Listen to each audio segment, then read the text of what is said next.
Up News dipersembahkan oleh Universitas PGRI Semarang.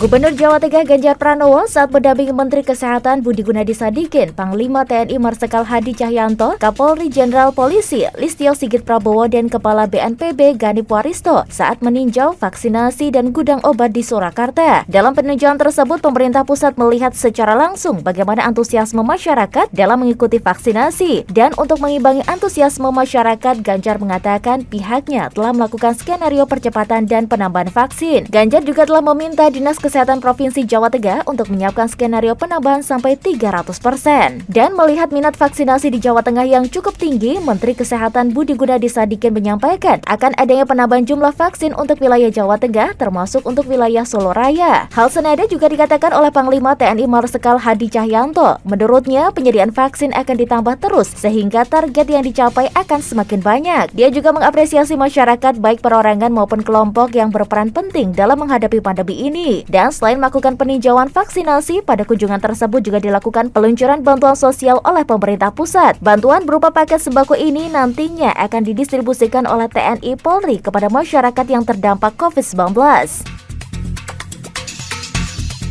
Menjelang Hari Raya Idul Adha 1442 Hijriah, Wali Kota Semarang Hendrar Prihadi mengeluarkan kebijakan khusus yang berkaitan dengan penyembelihan hewan kurban. Hal ini dilakukannya sebagai upaya untuk mencegah munculnya klaster baru penyebaran COVID-19. Hendi menjelaskan bahwa ada dua dimensi penting dalam peringatan Hari Raya Idul Adha. Pertama, ketaatan menjalankan ketentuan ibadah yang mengikuti prosedur syariat. Dan kedua, terkait dengan aspek sosial yang sepatutnya memperhatikan kemaslahatan dan mencegah kerugian. Untuk itu, terkait dengan pencegahan penularan COVID-19, Hendi menekankan, khususnya dalam hal penyembelihan hewan kurban, harus betul-betul memperhatikan upaya menekan resiko penularan COVID-19.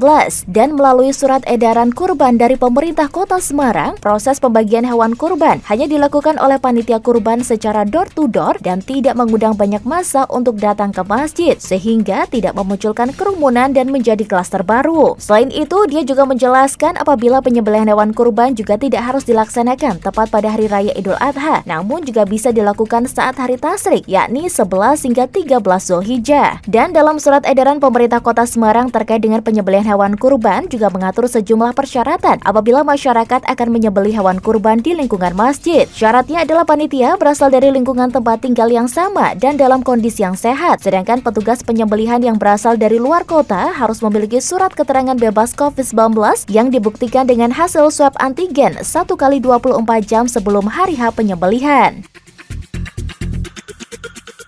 Universitas PGRI Semarang kembali menggelar webinar kedua dalam rangkaian Disnatalis ke-40 dengan tema Tantangan Guru dalam Pembelajaran Abad 21. Webinar kali ini menghadirkan pembicara Ketua Umum PB PGRI Profesor Dr. Unifah Rosyidi dan Direktur Guru dan Tenaga Kependidikan Pendidikan Menengah dan Pendidikan Khusus Dr. Yaswardi MSI. Rektor Universitas PGRI Semarang Dr. Muhdi dalam sambutannya mengatakan tahun 2021 ini menjadi momen yang penting dalam menapaki usia ke-40. Selain itu, Universitas PGRI Semarang juga terus mencipta dalam penelitian, pendidikan, pelatihan, pengabdian kepada masyarakat dengan memberikan makna bagi kehidupan. UPGRIS juga memiliki keunggulan dalam semua aspek. Banyak prestasi yang terus ditorehkan dari sivitas akademikanya. Sementara itu, Unifah Rosyidi mengungkapkan banyaknya tantangan di dunia pendidikan saat menghadapi pandemi COVID-19 yang terus berlangsung. Menurutnya, dampak COVID pada pendidikan sangat luar biasa. Dan data dari UNICEF pada 26 Agustus tahun 2020 menjelaskan ada 463 juta anak tidak bisa mengikuti pendidikan jarak jauh, dan sebagian besar kendala tersebut karena tantangan dan keterbatasan pembelajaran online untuk anak-anak. Selain itu, kurangnya program pembelajaran jarak jauh untuk kategori pendidikan hingga kurangnya sarana dan prasarana untuk pembelajaran jarak jauh. Menyikapi kondisi tersebut, Direktur Guru dan Tenaga Kependidikan Pendidikan Menengah dan Pendidikan Khusus Yaswardi menilai perlunya visi pendidikan untuk mewujudkan Indonesia maju yang berdaulat mandiri dan kepribadian melalui terciptanya pelajar Pancasila. Pelajar Pancasila merupakan pelajar sepanjang hayat yang kompeten, berkarakter, dan berperilaku sesuai dengan nilai-nilai Pancasila, beriman dan bertakwa kepada Tuhan Yang Maha Esa, mandiri, bernalar kritis, berkebinekaan global, bergotong royong, dan kreatif. Dia juga berharap pendidik tidak boleh terjebak dalam zona nyaman, harus terus belajar, berbagi, dan menginspirasi. Menurutnya, karakter guru harus ada dalam pembelajaran abad 21, yaitu guru sebagai pembelajaran tekun sepanjang hayat.